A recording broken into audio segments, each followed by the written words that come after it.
Right, ప్రస్తుతం మనం మిర్యాలగూడ ప్రణయ్ నివాసం వద్ద ఉన్నాం. ప్రణయ్ నివాసం వద్ద మనం చూడడం జరిగింది. ఆ రోజు ఏదైతే 2018 సెప్టెంబర్ 14 నుంచి కూడా ప్రతిదీ మనం ఫాలోఅప్ చేస్తున్నాం. అప్పటి నుంచి కూడా ఎవరైతే ప్రణయ్ తండ్రి బాలస్వామి ఉన్నారో తనకు న్యాయం జరగాలని కూడా అప్పటి నుంచి కూడా కోట్ల చుట్టూ తిరుగుతున్నటువంటి పరిస్థితి కనిపిస్తుంది. ఎట్టకేలకి ఇవాళ ఏటుగా ఉన్నటువంటి సుభాష్ శర్మకు ఉరిశిక్ష విధించడం జరిగింది. మిగతా నిందితులందరికీ కూడా యావజ్జీవ కారాగార శిక్ష విధించడం జరిగింది.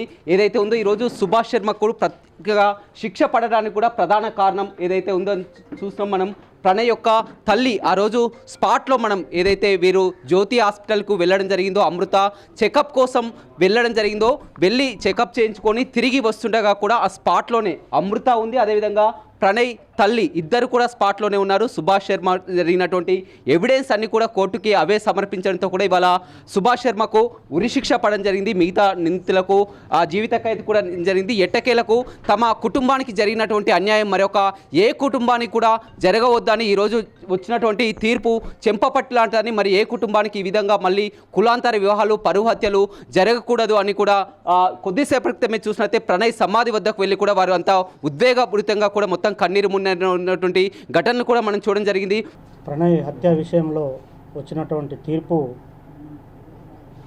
ఈ యొక్క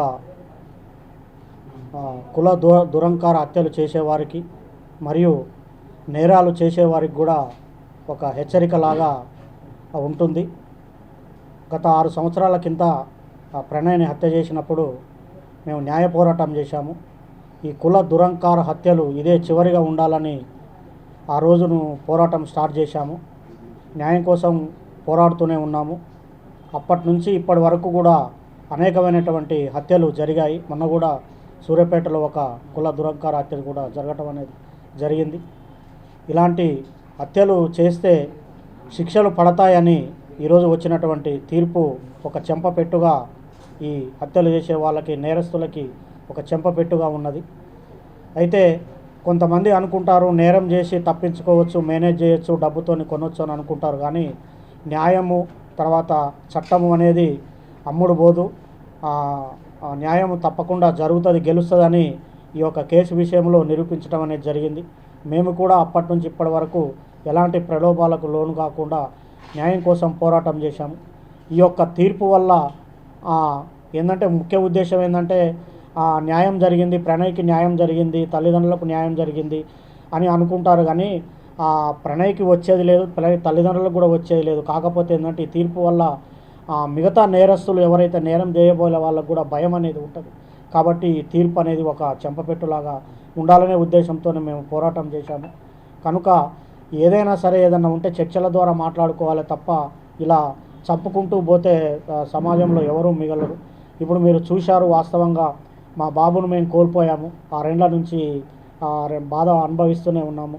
ఒక కొడుకు లేని బాధ తల్లిదండ్రులకు ఎంత ఉంటుందో తెలుసు. చిన్నప్పటి నుంచి బాబుకు చిన్న జ్వరం వస్తేనే చాలా బాధపడతాము. అలాంటిది కళ్ళ ముందు అంత ఘోరంగా నరికి చంపితే ఎంత బాధ ఉంటుందో, ఒక 23 సంవత్సరాల బాబును చంపేస్తే ఎంత బాధ ఉంటుందో అది అనుభవించే వాళ్ళకే తెలుస్తుంది, తల్లిదండ్రులకు.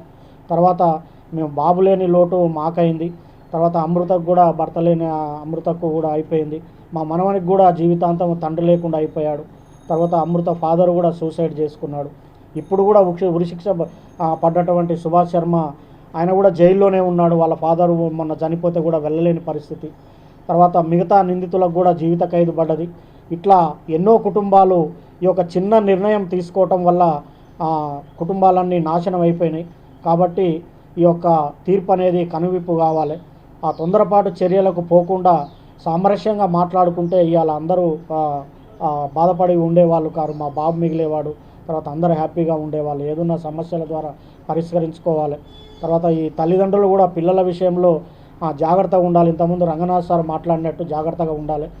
ఒకవేళ వాళ్ళు ఏదన్నా తొందరపాటు చర్యలకు మ్యారేజెస్ కానీ చేసుకుంటే దాన్ని ఎట్లా సాల్వ్ చేయాలని చేయాలి తప్ప చంపటం అనేది పిల్లలను కూడా చంపుకోవద్దని ఈ సందర్భంగా నేను తెలియజేస్తూ ఉన్నాను.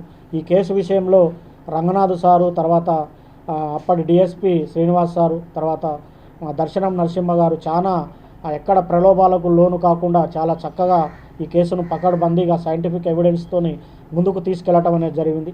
సాక్ష్యం మేము చెప్పి వచ్చిన తర్వాత కూడా ఆ కేసును ఇప్పటి వరకు కూడా చాలా పకడ్బందీగా చేశారు. నేరస్తులకు ఉన్నటువంటి అన్ని వసతులను వాడుకున్న తర్వాత ఫైనల్గా ఈ తీర్పు రావటం అనేది జరిగింది.